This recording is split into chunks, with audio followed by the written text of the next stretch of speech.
Thank you, Chair and members. I want to start by thanking the committee for, as always, their excellent analysis on this bill. I don't believe there are any amendments for me to accept, so I won't be doing that.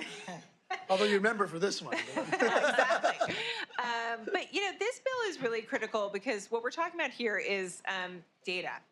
And data privacy is so scarce, to be honest with you, in our daily lives. And so this deals with abortion data, which is really important, as we've made many strides in the last few years to protect data for patients coming into state. There are a few things left to do, and this tackles two of them. One is it deals with research data. It turns out that data has NIH protections, which may or may not be lasting, and so we need to make sure that we put state-level confidentiality protections around our research data.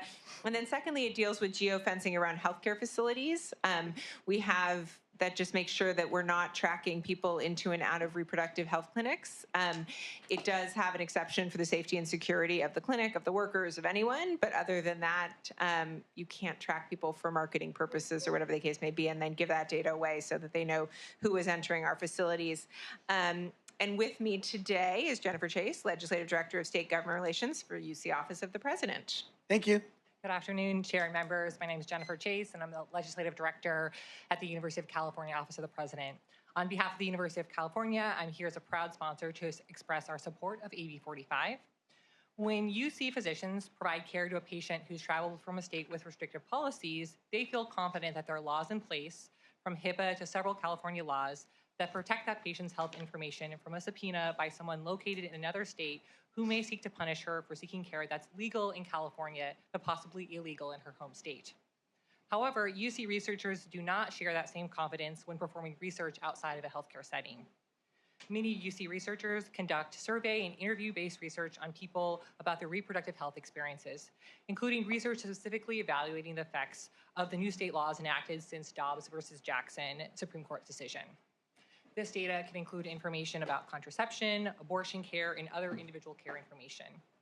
It's critically important that additional protections be put in place to ensure that information shared by study participants in the context of a research study be fully protected from subpoenas by out-of-state actors seeking to criminalize them for care they obtain that is legal in California. Research is critical to understanding how people are obtaining the care they need and how barriers can access affect health outcomes. We are grateful to Assemblymember Bauer-Cahan for authoring AB 45, which provides additional legal protections for research data that are very much needed to ensure the privacy and confidentiality of study participants. Thank you, and I respectfully ask for your aye vote. Thank you. Is there anyone else here in support of AB 45? Molly Mallow on behalf of Planned Parenthood Affiliates of California in support. Thank you. I support some of the things I do. Second, Kramer Matter with Kaiser Advocacy on behalf of Electronic Frontier Foundation in support of the amended position. Thank you. Mark Farouk on behalf of the California Hospital Association. I think that thing's up. Thank you.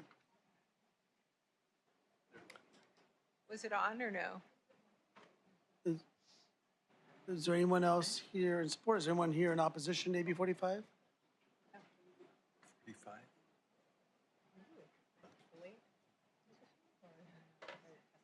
Am I on 3 or 2? What is There's a mic. Oh. Okay.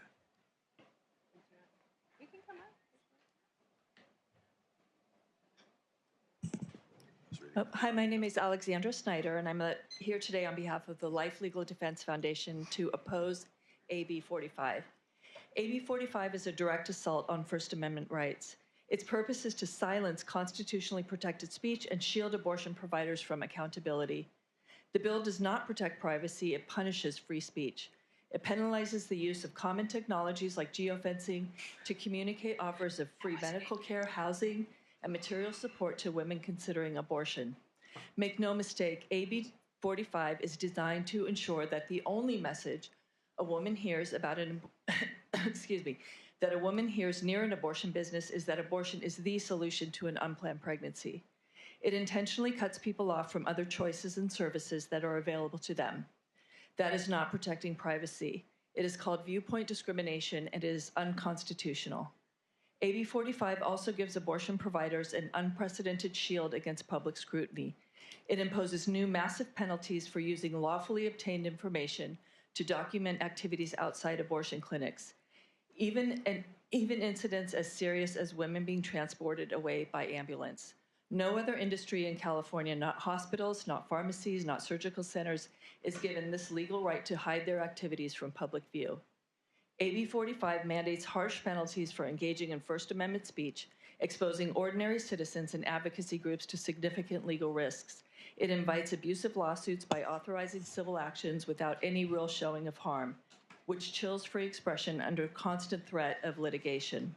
The First Amendment protects the right to speak, to advocate, to offer help, and to document what happens in public places.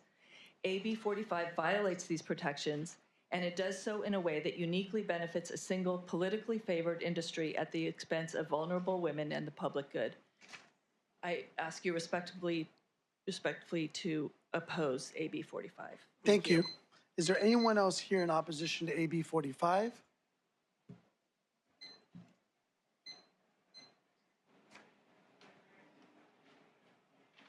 Elizabeth Figueroa, on behalf of California Right to Life, I ask you oppose AB 45.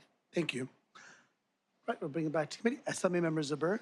I want to move the bill, and I'd love to be added as a co-author. This bill is really important in protecting vulnerable women at a time when they're most vulnerable. And so I just want to commend the author and thank the sponsors for bringing this bill. Thank you. So, Member Hari Abedian. Well said by Assemblymember Zbur. I echo everything he just said. Thank you for bringing the bill. Please add me as a co-author, and I will second the motion. Thank you Thank both. you. All right, any further comment or question? Again, I also want to thank the author for her work in this space and would like to be added as a co-author. Would you like to close? Yes, thank you all. You're all welcome as co-authors. I respectfully ask for your aye vote. Thank you.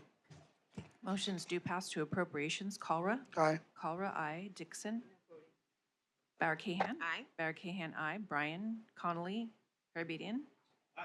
Garabedian, aye. Macedo. No. Macedo, no. Pacheco. Aye. Pacheco, aye. Pappen. Sanchez. No. Sanchez, no. Stephanie. Zbur. Zbur, aye. All right, we'll place that bill on call.